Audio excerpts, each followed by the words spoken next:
मैं मंजू श्रीवास्तव आपकी पाठ्य पुस्तक सुप्रभातम के सद्विचारा नामक पाठ के श्लोकों से आपका परिचय कराने जा रही हूँ। श्लोक पढ़ते हैं।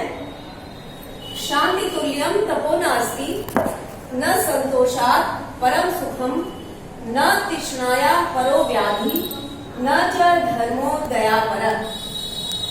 ये श्लोक है। इस श्लोक में आए हुए कठिन शब्दों को पहले जान लीजिए। शांति तुल्यम तपो नास्ति। शांति का मतलब शांति है, तुल्य समान, तपो तप, नास्ति नहीं है,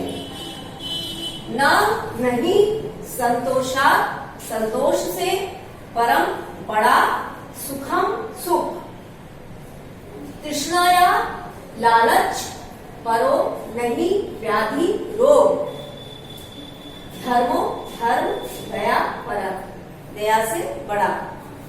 अब अर्थ देखिए।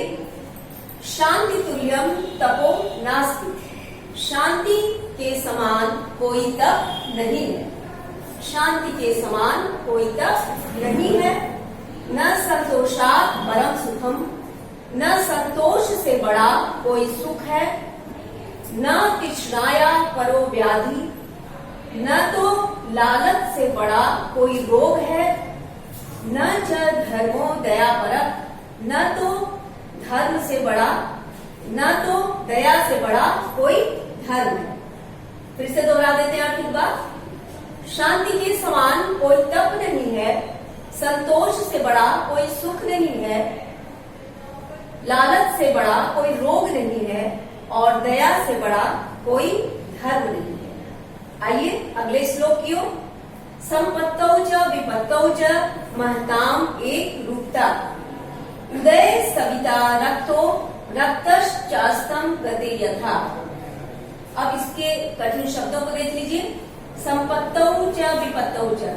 संपत्तौ सुख, विपत्तौ दुख। च मतलब और। महताम एक रूपता, जो महापुरुष होते हैं एक रूपता समान होते हैं। उदय उदित होते हैं।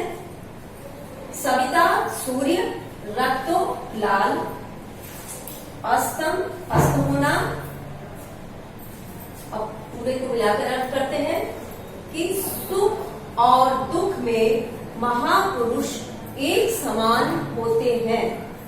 जैसे सूर्य अपने उदय काल में लाल होता है और अस्त होते समय भी लाल ही होता है, ठीक उसी प्रकार जो महापुरुष होते हैं वो सुख पड़ने पर अत्यधिक अहंकारग्रस्त नहीं होते और दुख पड़ने पर अत्यधिक विचलित नहीं होते, वो समान रहते हैं। क्योंकि सूर्य जो है उदय काल में लाल होता है। सूर्य का उदय काल जो है यह उसका उत्कर्ष काल है, उसका उन्नति का काल है, और अस्त होना उसका अवनति काल है, उसका पतन है। लेकिन फिर भी दोनों स्थितियों में सूर्य जो है वो लाल ही होता है। अगले श्लोक में फिर से दूसरे श्लोक को दोहरा देते हैं एक बार। संपत्तौ च विपत्तौ च महताम एक रूपता, उदय सविता रक्तो रक्तश्चास्तम गते यथा। सुख और दुख में महापुरुष एक समान होते हैं।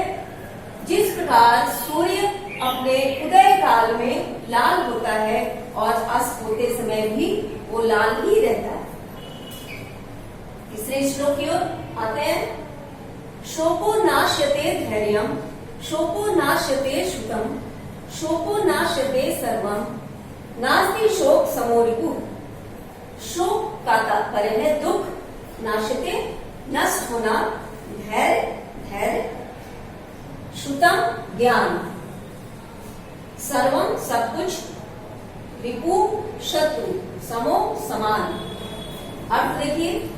शोको नाश्यते धैर्य, दुख से धैर्य का नाश हो जाता है। दुख जो है वो धैर्य को नष्ट कर देता है। शोको नाश्यते श्रुतम, और दुख जो है सारे ज्ञान को नष्ट कर देता है। शोको नाश्यते सर्वम, दुख से सब कुछ नष्ट हो जाता है। नास्ति शोक समो रिपुः, और का कोई शत्रु नहीं होता। फिर से आप देखिए, शोको नाशते धैर्यम्, दुख से धैर्य का नाश हो जाता है। दुख संपूर्ण ज्ञान को नष्ट कर देता है। दुख जो है वो सब कुछ नष्ट कर देता है और दुख के समान कोई शत्रु नहीं है। चौथे श्लोक की ओर आते हैं। न कश्चित कस्यचित् मित्रम न कश्चित कस्यचित् रिपु व्यवहारेण जायन्ते मित्राणि रिपो तथा। इसमें जो कठिन शब्द है उसको देखिए। न कश्चित कस्यचित् मित्रम, कश्चित मतलब कोई, किसी का मित्रम मित्र होता है, ना मतलब नहीं, कश्चित कोई, कस्य किसी का, रिपु शत्रु होता है। व्यवहारेण व्यवहार के द्वारा, जायन्ते उत्पन्न होते हैं, मित्राणि मित्र, रिपुआ शत्रु। अर्थ देखिए, न कश्चित कस्यचित् मित्रम, न तो कोई किसी का मित्र होता है, न कश्चित कस्यचित् रिपु, न तो कोई किसी का शत्रु होता है। व्यवहारेण जायन्ते मित्राणि, व्यवहार से ही मित्र उत्पन्न होते हैं, रिपुआ तथा, और व्यवहार से ही शत्रु उत्पन्न होते हैं। कहने का तात्पर्य है, न तो कोई किसी का मित्र होता है, न तो कोई किसी का शत्रु होता है, और व्यवहार के द्वारा ही मित्र और शत्रु उत्पन्न होते हैं। पांचवा श्लोक। पृथिव्याम त्रीणि रत्नानि जलम अन्नम सुभाषितम मूढ़ै पाषाण खंडेषु रत्न संज्ञा विद्यते। पृथिव्या, पृथ्वी पर, त्रीणि तीन, रत्नानि रत्न है, जल, अन्न और सुभाषित। सुभाषित मतलब सुंदर वचन या सुंदर वाक्य। मूढ़ै मूर्ख, पाषाण खंडेषु पत्थर के टुकड़ों को, रत्न संज्ञा विद्यते रत्न की संज्ञा देते हैं। अर्थ देखिए, पृथिव्याम त्रीणि रत्नानि, पृथ्वी पर तीन रत्न है, जलम अन्नम सुभाषितम, जल, अन्न और सुभाषित सुंदर वाक्य। मूढ़ै पाषाण खंडेषु, जो मूर्ख व्यक्ति होते हैं वो व्यर्थ ही पत्थर के टुकड़ों को रत्न संज्ञा विद्यते, रत्न की संज्ञा देते हैं। पृथ्वी पर तीन रत्न हैं, जल, अन्न और सुभाषित। मूर्ख व्यक्ति व्यर्थ ही पत्थर के टुकड़ों को रत्न की संज्ञा देते हैं। छठा श्लोक, इस पाठ का अंतिम श्लोक है। प्रारब्धते न खलु विघ्न भयन नीचै, प्रारब्ध विघ्न विहता विरमन्ति मध्या, विघ्नै पुनः पुनः अपि प्रतिहन्यमाना, प्रारब्धम उत्तमम जना न परित्यजन्। अब पहले शब्दों का अर्थ देखिए।